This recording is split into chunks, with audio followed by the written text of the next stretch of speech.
यहाँहरू सबैजनालाई फेरि पनि क्रिसमसको शुभकामना व्यक्त गर्दछौँ।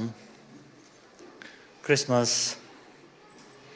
येशू ख्रीष्टको विषयमा बताउने र उहाँको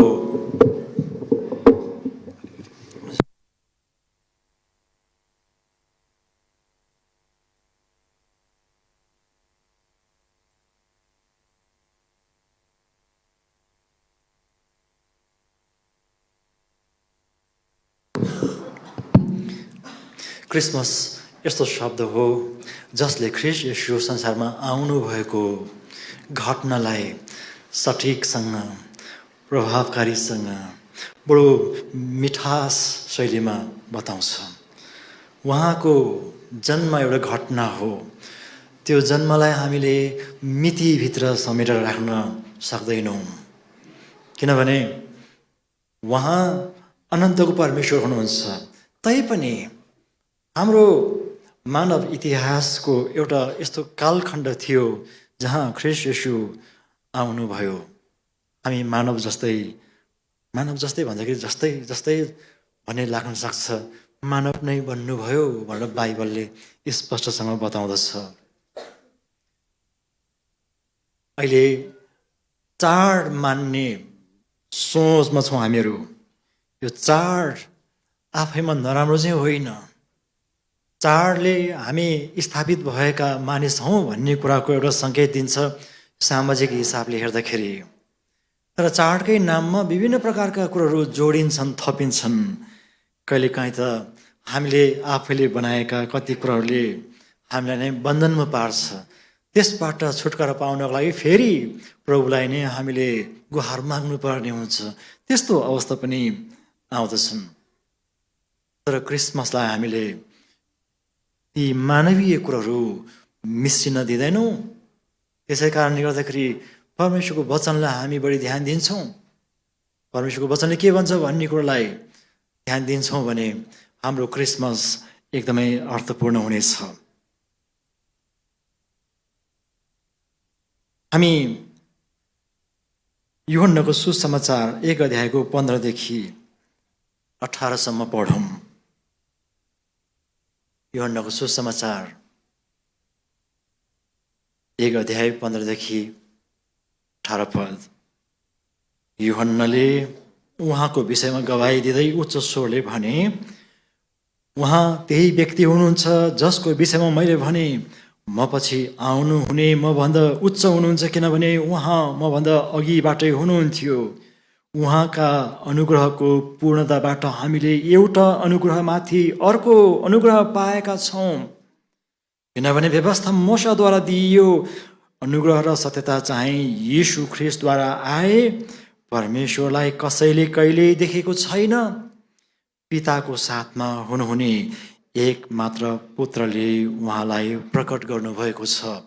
प्रभुले यो वचन पढाइमा हामी सबैलाई धेरै धेरै आशिष दिउन्।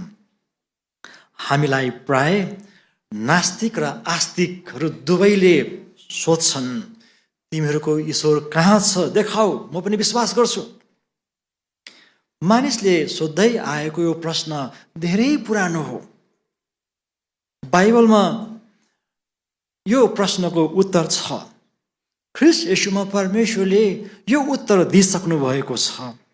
लगभग 2000 वर्ष अघि मानव बनेर परमेश्वर आफै संसारमा आउनुभयो, मानिसको बीचमा वास गर्नुभयो, अन्तमा क्रुसमा टाँगिनुभयो, बौरी उठ्नुभयो, फेरि स्वर्गमा फर्कनुभयो।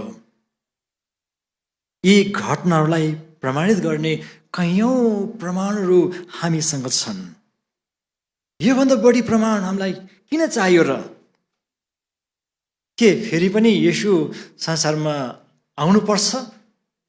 हो, निश्चय नै उहाँ आउनुहुनेछ। तर अब चाहिँ बालक भएर आउनुहुने छैन, उहाँ त शासक भएर आउनुहुनेछ। किनकि बालक भएर आउनु हुँदाखेरि उहाँले जे जति गरिसक्नु भएको छ त्यो हाम्रो सामुन्ने प्रष्टै छन्। अब उहाँलाई खोज्नको लागि हामीले त्यस्तो प्रकारको कुनै विशेष प्रकारको दिमाग लगाइराख्नु पर्दैन। वा त्यस्तो कुनै विशेष खालको चाहिँ खुबी लगाउनु पर्ने, ज्ञान लगाउनु पर्ने, वा कुनै व्यक्ति विशेषको लागि मात्र नभएर उहाँ त सारा मानव जातिको लागि आउनुभएको हो। अचम्म लाग्छ, परमेश्वर मानिस बन्नुभयो भन्ने कुरा गर्दाखेरि आत्मिक शक्ति चाहिँ भौतिकमा परिणत भएको कुरालाई हाम्रा समाजमा, हाम्रा भाषाका कुराहरू गर्दाखेरि अवतारको कुराबाट बुझ्ने गर्दछौँ, बुझाउने गर्दछौँ। अवतारमा विश्वास गर्नेहरू हरेकले आफ्नो ईश्वरको दाबी गर्दछन्, हाम्रो चाहिँ ईश्वर हो। अरूले पनि भन्नुहुन्छ हाम्रो पनि ईश्वर हो, अथवा हाम्रो चाहिँ वास्तविक ईश्वर हो। यसरी दाबी गर्नेहरूको बिचमा ख्रीष्ट येशूलाई कसरी ठम्याउने त अब? किनकि सबैको आफ्नो दाबीहरू छन्, सबैले आफ्नो कुरो राख्न पाउँछन् र राख्छन् पनि। तर त्यहाँ जाँच्नु पर्ने हुन्छ। म त भन्छु सबैको जाँच गर्नुपर्छ भन्छु। यहाँसम्म कि ख्रीष्ट येशूको पनि जाँच हुनुपर्छ। मानव बनेर आउनुभयो भनेर ख्रिस्टियनले मात्रै भन्ने कुरो होइन। अरूले पनि त्यो भनौँ ख्रिस्टियनले भनेको कारणले गर्दाखेरि पत्याउनु पर्छ भन्ने कुरा चाहिँ मलाई लाग्दैन। तर यो सही हो कि होइन भन्ने कुरो चाहिँ जाँच्नुपर्छ। र ख्रिस्टियनहरूले भनेका रहेछन् वा भन्दैछन् भने चाहिँ त्यो सही हो कि होइन भन्ने कुरो जाँच्ने अवसर पनि हामीले दिनुपर्छ। प्रश्न सोध्ने मौका हामीले दिनै पर्ने हुन्छ। त्यो ख्रीष्ट येशूको जाँच गरि नै पर्छ। अब अवतार भएर अथवा मानव बनेर आउनु त भयो, उहाँ साँच्चै पुजिन लायकको परमेश्वर नै हुनुहुन्छ त भन्ने कुरालाई हामीले गएका हप्ताहरूमा हेर्दै थियौँ। गएको हप्ता मात्र हामीले हेर्दै थियौँ साँच्चै येशू ख्रीष्ट चाहिँ परमेश्वर नै हुनुहुन्छ भन्ने एउटा आधार हामीले हेऱ्यौँ। अनुग्रहमाथि अनुग्रह उहाँको जन्मद्वारा हामीमा आयो। दोस्रो कुरा हामी हेर्दै थियौँ, सत्यताले पूर्ण भई हाम्रो बीचमा बास गर्नुभयो। सत्यताले हामीलाई स्वतन्त्र पार्छ। ख्रीष्ट येशू आफैले दाबी गर्नुहुन्छ म सत्य हुँ। सत्यता जहिले पनि एउटा मात्रै हुन्छ, सत्यहरू भन्ने हुँदैनन्। ख्रीष्ट येशूले दाबी गर्नुहुन्छ म नै सत्य हुँ, र उहाँलाई हामीले विश्वास गरेर स्वतन्त्रता प्राप्त गरेका छौँ। यो खाली अनुभव मात्र होइन, यो त हामी सबैले थाहा गरेको कुरा, सबै विश्वास गर्नेले बुझ्ने कुरा हो। र आज हामीले शरीरमा आउनुभएको परमेश्वर ख्रीष्ट येशू साँच्चै पुजिन लायकको हो त भन्ने कुरालाई जाँच्ने क्रममा तेस्रो कुरा पनि हेर्नु पर्दछ। उहाँले महिमा लिएर संसारमा आउनुभयो। पापी मानिसले परमेश्वरको महिमित मुहारलाई हेर्न सक्दैन, किनकि उहाँको त्यो महिमालाई थेक्न सक्ने भनेको चाहिँ थाम्न सक्ने क्षमता मानिसमा छैन। उहाँको त्यो महिमालाई देख्न सक्ने दृष्टि मानिसमा छैन। मानिसको यो कमजोरीलाई उहाँले बुझ्नुभएको कारणले गर्दाखेरि आफूलाई प्रस्तुत गर्नु हुँदाखेरि आफ्नो पहिचान मानिसको त्यो महिमारहित अवस्थाले ठम्म्याउन सक्ने गरी दिनुभयो। यसरी सरल ढङ्गले भनौँ, परमेश्वर महिमित हुनुभए तापनि महिमा रहित मानिसले बुझ्न सक्ने गरी संसारमा प्रकट हुनुभयो। त्यसो त उहाँले आफ्नो सृष्टिमा महिमा प्रकट गरिसक्नु भएको छ। तपाईँले समयलाई हेर्नुहोस्, दिन रात हुन्छ, त्यहाँ ऋतु परिवर्तन हुन्छ। वनस्पतिलाई हेर्नुहोस्, त्यसै गरी विभिन्न जलचर थलचर वा विभिन्न पशु पक्षीलाई हेर्नुहोस् तपाईँले, अनि घाम जुनलाई हेर्नुहोस्। त्यसै गरी परमेश्वरले आफ्नो स्वरूपमा सृजना भएका मानिसलाई नै हेर्नुहोस्। यी सबैमा अद्भुतको कुरा देख्न पाउनुहुन्छ तपाईँले। यसरी अद्भुतको कुरा, अचम्मको कुरा सृष्टि गर्नुहुने सृष्टिकर्ता झन् कति अचम्मको हुनुहुन्छ होला भन्ने कुरो हामी सहिलेसँग अनुमान गर्न सक्दछौँ। त सृष्टिमा झल्किएको उहाँको महिमालाई हेरेर त्यसलाई सिर्जना हुने सृष्टिकर्तालाई अझ बढी हामी ठम्म्याउन सक्दछौँ। आदम र हव्वा पतन हुनु अघि परमेश्वर अदनको बगैँचामा आफ्नो पूर्ण रूपसहित महिमामा देखा पर्नुहुन्थ्यो। मानिस पतन भएपछि परमेश्वरलाई देख्न सक्ने त्यो पुरै क्षमता गुम्यो। वास्तवमा उत्पत्तिको पुस्तकमा बताइएको मृत्यु चाहिँ परमेश्वरसँगको सम्बन्ध टुट्नु हो। उहाँको त्यो महिमाबाट चाहिँ मान्छे मानव जाति पुरै लखेट्नु हो। त्यहाँ त लेखिएको छ लखेटिए मानिस। पाप गर्नु भनेकै परमेश्वरको महिमा रहित बन्नु हो। त्यो महिमाको त्यो एउटा नाप छ, त्यहाँसम्म पुग्नबाट चुक्नु हो। मानिस पतन भएको कारणले गर्दाखेरि परमेश्वरलाई देख्न सक्दैन। तर पनि तपाईँ देख्नुहुन्छ परमेश्वरले आफूलाई विभिन्न समयमा विभिन्न तरिकाले प्रकट गर्ने प्रयास गर्नुभयो। उहाँले खराब अवस्थामा पनि आफू को हुनुहुन्छ भन्ने कुरो प्रकट गर्नुभएको छ। इतिहासलाई हेर्नुहोस्। वास्तवमा तपाईँले बाइबलमा यस्ता खालका चाहिँ घटना पढ्न पाउनुहुन्छ कि परमेश्वरले आफू को हुनुहुन्छ भन्ने कुरो चिनाउनको लागि धेरै प्रयास गर्नुभएको छ। खराब अवस्थामा पनि उहाँले आफू को हुनुहुन्छ भन्ने कुरो चिनाउने कोसिस गर्नुभएको छ। यहाँसम्म कि तपाईँ देख्नुहुन्छ इस्राएलीहरू लाल समुद्र तर्ने क्रममा थिए। उनीहरू त्योभन्दा अगाडि चाहिँ यो हामी पढ्दछौँ यस्तो अवस्था कि मिस्रबाट भर्खरै इस्राएलीहरूले छोडेर कनान देशतिर यात्रा गर्दै थिए। लाल समुद्र पुग्नै लागेको अवस्थामा तपाईँ देख्नुहुन्छ पछाडिपट्टिबाट फारोको सेनाले खेद्दैछन्।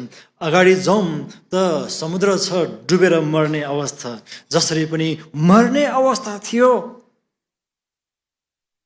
त्यसपछि त्यहाँनिर तपाईँ देख्नुहुन्छ प्रभुले के भन्नुहुन्छ, म फारोको हृदय कठोर पार्नेछु र त्यसले इस्राएलीहरूलाई खेद्नेछ। तर फारो र त्यसको सारा सेनाद्वारा म आफ्नो लागि महिमा पाउनेछु। यस्तो घटनाबाट पनि उहाँले महिमा लिनुहुन्छ। अचम्मको कुरो। अनि भन्नुहुन्छ उहाँले मिस्रीहरूले म नै परमप्रभु हुँ भनी थाहा पाउनेछन्। बडो अप्ठ्यारो समयमा पनि उहाँले आफ्नो महिमा देखाउनु भयो। मूसा अति नै निराशजनक अवस्थामा थिए। त्यो बेलामा प्रभु तपाईँले आफूलाई मखा प्रकट गरिदिनुहोस् भन्दाखेरि परमेश्वरले उनलाई यसो भन्नुभयो, म तेरै सामुन्ने मेरो सारा श्रेष्ठता देखाउने छु र तेरै सामुन्ने परमप्रभु नाउँको घोषणा गर्नेछु। अनि उहाँले भन्नुभयो, तर तैँले मेरो अनुहार हेर्न सक्दैनस्, किनकि मेरो अनुहार हेरेर मानिस जीवित रहन सक्दैनन्। किन प्रभुले यो भन्नुभयो? महिमा रहित मानिसले महिमित परमेश्वरलाई देख्न सक्दैन। मैले तपाईँलाई अघि नै भने, किनकि हाम्रो आँखाले ठम्ब्याउनै सक्दैन। त शरीरमा भएका महिमा रहित मानिस अर्थात् हामीलाई आफ्नो महिमा देखाउनको लागि उहाँले विभिन्न प्रकारले काम गर्नुहुन्छ। यसो आफैले पनि त्यही गर्नुभयो। जस्तै काना सहर, यही यूहन्नाको सुसमाचार 2 अध्यायमा हेर्नुहोस्। काना सहरको विवाहमा स्वाद, रङ र आकार बिनाको पानीलाई सर्वोत्तम दाख मध्येमा परिणत गर्नुभयो। यसको अर्थ क्रिस्चियनहरूले चाहिँ पिउन मिल्छ भनेर भन्न खोजेको होइन। प्रभु यीशु ख्रीष्ट त्यो भोजमा चाहिँ दाखमध्ये पिउन जानुभएको होइन। उहाँको उद्देश्य अर्कै थियो। मैले भन्न खोजेको चाहिँ त्यस्तो परिस्थितिमा उहाँले महिमित तुल्याउनु भयो आफूलाई। उहाँ को हुनुहुन्छ भन्ने कुरो चिनाउनु भयो। त कुनै न कुनै तरिकाबाट उहाँले आफूलाई प्रकट गर्नुहुन्छ। अनि ख्रीष्टको दोस्रो आगमनमा चाहिँ उहाँ पहिलो आगमनमा चाहिँ बच्चा भएर आउनुभयो भने दोस्रो आगमनमा चाहिँ उहाँ महिमा सहित आउनुहुनेछ हामीलाई लिनको लागि।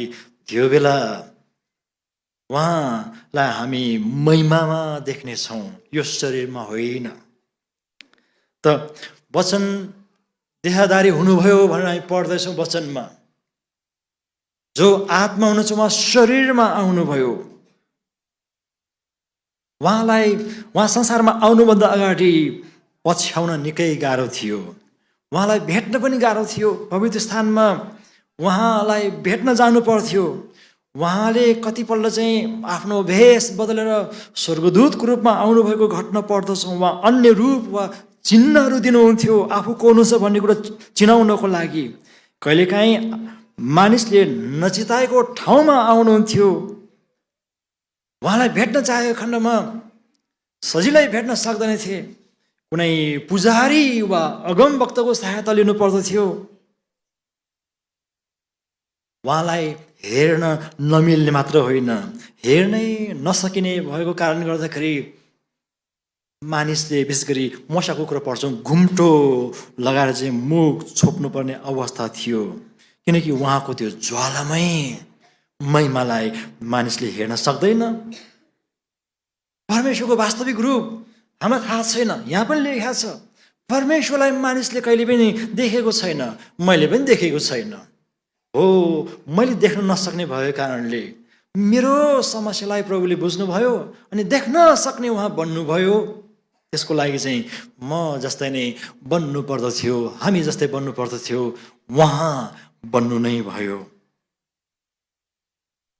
ख्रीष्ट येशूको महिमित स्वरूप कस्तो छ तपाईँले याद गर्नु भएको छ कहिले? हामी त खालि बालकको कुरो गर्छौँ, उहाँ शरीरमा आउनुभएको कुरो गर्छौँ, खानुभयो पिउनुभयो हामी जस्तै जिउनुभयो भनेर पढ्छौँ। तर उहाँले आफू कस्तो हुनुहुन्छ भन्ने कुराको झलक देखाउनु भएको छ। हामी पढौँ त मत्ती 17 अध्यायको केही पदहरू सुन्नुहोस् मात्रै। यसको 6 दिनपछि येशूले पत्रुस, याकुब र तिनका भाइ यूहन्नालाई आफूसँग एउटा उच्च पहाडमाथि अलग्गै लैजानुभयो। तिनीहरूका सामुन्ने उहाँको रूप परिवर्तन भयो। याद गर्नुहोस् है, उहाँको रूप परिवर्तन भयो।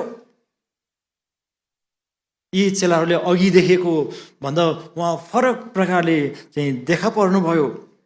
अब उहाँको स्वरूप कस्तो थियो सुन्नुहोस्। उहाँको चेहरा सूर्य झैँ चम्क्यो र उहाँका वस्त्र प्रकाश झैँ सेता भए। अनि मोसा र एलिया उहाँसँग बातचित गरिरहेका देखा परे। तपाईँले सूर्यलाई हेर्न सक्नुहुन्छ? तपाईँको आँखाले घामलाई सिधै लामो समयसम्म हेर्न सक्नुहुन्छ? म त सक्दिनँ। तपाईँ सक्नुहुन्छ भने चाहिँ तपाईँ सायद महिमित हुनुहुन्छ। हाम्रो आँखा तिरमिरिन्छ। येशू ख्रीष्टको रूप परिवर्तन हुँदाखेरि चाहिँ उहाँको चेहरा सूर्य जस्तै भयो र वस्त्र प्रकाश झैँ सेता थिए। अब तलतिर सुन्दै जाउँ। मलाई लाग्छ हामीले 5 पद पढ्नुपर्छ। अब चाहिँ पत्रुसले येशूलाई भने, हे प्रभु, हामी यहाँ भएको असल छ। तपाईँको इच्छा भयो म यहाँ 3वटा वासस्थान बनाउने छु, एउटा तपाईँको निम्ति, एउटा मोसाको निम्ति र एउटा एलियाको निम्ति। तिनी अर्थात् पत्रुस बोल्दा बोल्दै चम्किलो बादलले तिनीहरूलाई ढाकिहाल्यो र त्यस बादलबाट एउटा आवाज आयो, यिनी मेरा प्रिय पुत्र हुन्, यिनीसँग म अति प्रसन्न छु, यिनको कुरा सुन। त्यसपछि हामी पढ्दछौँ कि ती चेलाहरूले चाहिँ घोप्टो परेर त्यो उहाँको बदलिएको स्वरूपलाई देख्न सकेनन्। अहिले येशू ख्रीष्ट महिमित अवस्थामा यहाँ हाम्रै बिचमा आउनुभयो भने हामी सबैजना बेहोस हुन्छौँ। त्यसो त पुरानो करारमा हामी यस्तो खालको विवरण पढ्दछौँ, परमेश्वरलाई देख्नेहरू चाहिँ जीवित रहन सक्दैनन्, किनकि उहाँको तेज यति बलियो छ कि त्यो तेजलाई हामी स्थापना गर्नै सक्दैनौँ। त येशूको रूप महिमामा परिवर्तन हुँदा पत्रुस, यूहन्ना र यी चेलाहरूले देख्न सकेनन्। तिनीहरूको आँखा रूप परिवर्तन भएको येशूलाई देख्न तयार थिएनन्, सक्दैनन् पनि। त्यही येशू वचन भएर संसारमा आउनुभयो, देहमा आउनुभयो र उहाँको महिमाले हाम्रो बीचमा चाहिँ अर्कै तरिकाबाट बास लिएको छ। हामी फिलिप्पी 2:6 पनि यही कुरा पढ्दछौँ। परमेश्वर जो स्वर्गमा हुनुहुन्छ, महिमित हुनुहुन्छ, उहाँ मानव बन्नुभयो, मानिस बन्नुभयो। मानिस बन्नुको अर्थ के हो? के हो मानिस बन्नुको अर्थ? शरीरमा आउनुको अर्थ के हो? बाइबलले स्पष्टै भन्छ, हामी शरीरमा रहँदासम्म परमेश्वरलाई देख्न सक्दैनौँ, परमेश्वरबाट अलग हुँदछौँ। अब वचन देहमा आउनुभयो भन्नुको अर्थ परमेश्वरले आफ्नो महिमालाई पन्छाउनुभयो र आफूलाई महिमा रहित हुन दिनुभयो। यही कुरा हामी फिलिप्पी 2:2 पढ्दछौँ। उहाँले आफैलाई रित्याउनु भयो। यही कुरा यहाँ पनि भन्दछन् कि पिताबाट आउनुभएको एकमात्र पुत्रको जस्तो थियो उहाँको महिमा। र संसारमा परमेश्वरको महिमा पुत्रले ल्याउनु भयो, तापनि उहाँ शरीरमा उपस्थित हुनुहुन्थ्यो। प्रिय मित्रहरू, हामी क्रिसमस मान्ने धर्मावलम्बीहरू हौँ भने चाहिँ सायद हामी उति राम्रो साह्रै रहरलाग्दो धार्मिक समुदाय चाहिँ हुन्छौँ जस्तो मलाई लाग्दैन। हामीलाई कुनै त्यस्तो प्रकारको धार्मिक कुरा चाहिएको छैन। हामीलाई त परमेश्वर चाहिएको छ। उहाँ हाम्रो बीचमा हाम्रो दिमागले ठम्म्याउन सक्ने गरी आउनुभयो। पढ्दैछौँ हामीहरू, उहाँलाई हामी पुत्र भनेर चिन्दछौँ। पुत्रको अर्थ मैले तपाईँको सामु धेरैपल्ट खोलिसकेको छु, आज धेरै कुरा म भन्दिनँ। परमेश्वर पुत्र भएर आउनुभयो वा परमेश्वरले आफ्नो पुत्रलाई पठाउनु भयो। यही यूहन्नाको सुसमाचार 3:16 त एकमात्र पुत्र भनिएको छ। एकमात्र भनेपछि अर्को छ भन्ने कुरो त्यहाँ सङ्केत दिँदैन। उहाँ संसारमा आउनुभयो। यही पुत्रको कुरा गर्दाखेरि चाहिँ कतिले गलत व्याख्या गर्छन् र मुसलमान मित्रहरूले ख्रीष्ट येशूको पुत्रत्वको कुरा गर्दाखेरि उहाँहरू खिसी गर्नुहुन्छ हामीलाई। उहाँ त सम्झनुहुन्छ कि ईश्वरको चाहिँ श्रीमती छ अनि छोरा जन्मियो। त्यसपछि यहुदीहरूलाई पनि निकै गाह्रो हुँदो रहेछ। उनीहरूको त शास्त्र यही नै हो, उनीहरूले पढ्ने पनि। पुत्र भन्ने बित्तिकै चाहिँ उनीहरूको पनि बुझाइ के रहेछ भन्दाखेरि परमेश्वरको श्रीमती। अब क्रिस्चियन भनेको चाहिँ यस्तो नीच मानिसहरू हुन् कि परमेश्वरलाई चाहिँ श्रीमती चाहिन्छ भन्ने खालको सोच राख्छन् भनेर चाहिँ उल्टै उनीहरूले चाहिँ व्याख्या गर्ने गर्दछन्। अब याहवेहको साक्षीको कुरा नगरौँ, यहाँनिर यी माता मान्नेको कुरा पनि नगरौँ। पुत्रको विषयमा यति धेरै भ्रमहरू फैलाइएका छन्। पुत्र मैले भन्दै आएको छु परमेश्वरको दर्जा हो, परमेश्वरको दर्जा हो। यही कुरो यशाया अगमवक्ताले धेरै वर्ष अगाडि भनेका थिए। हामी पढ्छौँ 7 अध्यायको 14 पद। यहाँ स्पष्टसँग लेखिएको छ कि कन्याले एउटा छोरो जन्माउनेछ। यो सम्भव छ?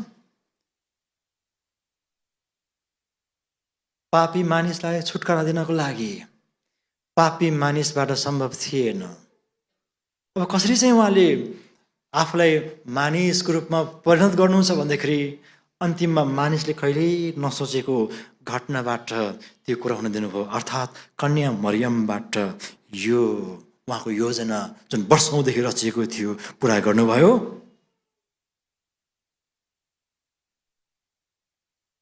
यही कुरो पावलले पनि भन्दछन् यसरी, गलाती 4:4 सुन्नुहोस् त। समयको पूर्णतामा परमेश्वरले आफ्ना पुत्रलाई पठाउनु भयो, एउटै स्त्रीबाट जन्मनु भयो तथा व्यवस्थाको अधीनमा जन्मनु भयो। व्यवस्थाको अधीनमा रहनेहरूलाई मोल तिरेर छुटाउनलाई उहाँ पठाइनु भयो ताकि हामी पुत्रको हक प्राप्त गर्न सकौँ। परमेश्वरको सम्पूर्ण व्यक्तित्व ख्रीष्ट येशूमा थियो र त्यो व्यक्तित्व अब उहाँलाई विश्वास गर्नेसँग उत्रिएको छ। हामीले अघिल्लो हप्ता हेर्दै थियौँ उहाँको सन्तान, हामी उहाँको सन्तानमा गनिएका छौँ। विश्वासद्वारा त्यो पुत्रको हक हामीले पनि पाएका छौँ, किनकि परमेश्वरलाई विश्वास गर्नेहरू उहाँको सन्तानमा गनिँदछन्। र आज हामीले चर्चा गर्दैछौँ परमेश्वरलाई आम्ने सामने हेर्ने, छुने, सुन्ने, प्राप्त गर्ने अवस्थामा चाहिँ हामी छौँ। हामीले त्यो गरिसक्यौँ पनि। तपाईँलाई थाहा छ मानिसले परमेश्वरलाई खोज्ने प्रयास विगतमा पनि नगरेका होइनन्। बाबेलको धरहराको अब यसलाई काण्ड नै भन्नुपर्ने हुन्छ। परमेश्वरलाई भेट्न चाहने मान्छेको त्यो जुन चाहना थियो, गलत चाहना थियो, परमेश्वर भन्ने व्यक्ति को हो र हामी त्यसलाई चाहिँ प्राप्त गरेर छाड्छौँ भनेर चाहिँ मानिसले आफ्नो प्रयास गरे, आफ्नो विकास उन्नतिलाई प्रयोग गरे, प्रविधिलाई प्रयोग गरे। त्यो समयको कुरो गर्नुहुन्छ भने हामी पढ्दछौँ इँटाको साटो त्यहाँ अझ त्योभन्दा राम्रो चिज बनाएर परमेश्वरलाई भेट्ने इच्छा गरे। मानवको उन्नतिले परमेश्वरलाई प्राप्त गर्न सक्दैन। मानवका प्रयासहरू निरर्थक छन्, अर्थहीन छन् भन्ने कुरो हामी त्यहाँनिर पढ्दछौँ। धरहरा, बाइबलको धरहराको काण्ड साह्रै दुःख लाग्दो छ।